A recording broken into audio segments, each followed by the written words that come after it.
Telugu Desam party అంటే సీనియర్లకు పెట్టింది పేరుగా ఉంటుంది. ఎంతో రాజకీయ అనుభవం కలిగిన నాయకులు పార్టీలో ఉన్నారు. యంగ్ లీడర్స్ సంఖ్య కాస్త తక్కువే. కానీ అయితే వచ్చే ఎన్నికల కల్లా టీడీపీలో యంగ్ లీడర్సే ఎక్కువగా ఉంటారని అంటున్నారు. ఇందుకు కారణం ఏంటి? చంద్రబాబు ఏం చేయబోతున్నారు?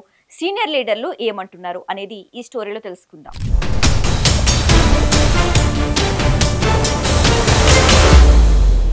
ఆంధ్రప్రదేశ్ రాష్ట్రంలో రాజకీయాలు రసవత్తరంగా మారుతున్నాయి. సీఎం చంద్రబాబు అంటే ముందుగా గుర్తొచ్చేది విజన్. రాబోయే 10 తరాలకు ఉపయోగపడేలా ఆయన అభివృద్ధి ఉంటుంది.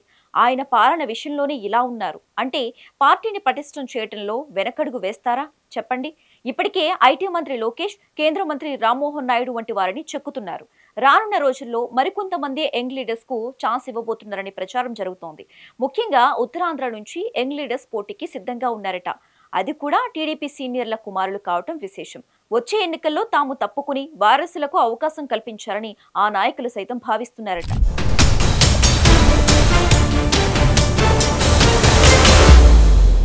అయితే ఉత్తరాంధ్రలో చూసుకుంటే చాలా మంది సీనియర్ మోస్ట్ లీడర్లు ఉన్నారు.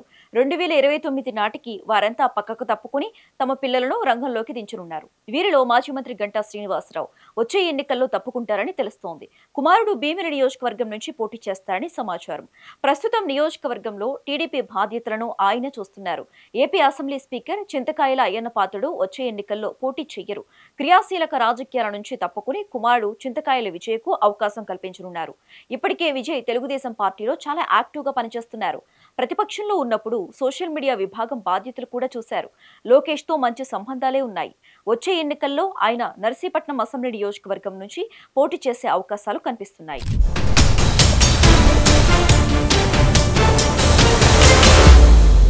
మాజీ మంత్రి బండారు సత్యనారాయణమూర్తి సైతం ఈసారి ఎన్నికల నుంచి తప్పుకుంటున్నట్లుగా తెలుస్తోంది. పరవాడ నియోజకవర్గం నుంచి సుదీర్ఘకాలం ఎమ్మెల్యేగా పనిచేస్తున్న ఆయన ఈసారి మడుగుల నుంచి పోటీ చేయాల్సి వచ్చింది. వచ్చే ఎన్నికల్లో ఆయన కుమారుడు పోటీలో ఉంటారని తెలుస్తోంది. వీరితో మరికొంతమంది నాయకులు కూడా వచ్చే ఎన్నికల్లో పోటీ చేసేందుకు సిద్ధంగా ఉన్నారు. ఇప్పటికే చంద్రబాబు దగ్గర సీనియర్ లీడర్లు ఈ ప్రస్తావన తెచ్చినట్లు తెలుస్తోంది. ఆయన కూడా సుముఖంగానే ఉన్నారని ప్రచారం జరుగుతోంది. ఈలోపు వారికి తమ తమ నియోజకవర్గాల్లో గ్రౌండ్ లెవెల్లో పట్టు సాధించాలని చెప్పినట్లు తెలుస్తోంది. ఇదే నిజమైతే వచ్చే ఎన్నికల్లో TDP young leaders care of గా నిలుస్తుందనడంలో ఎలాంటి సందేహం లేదు.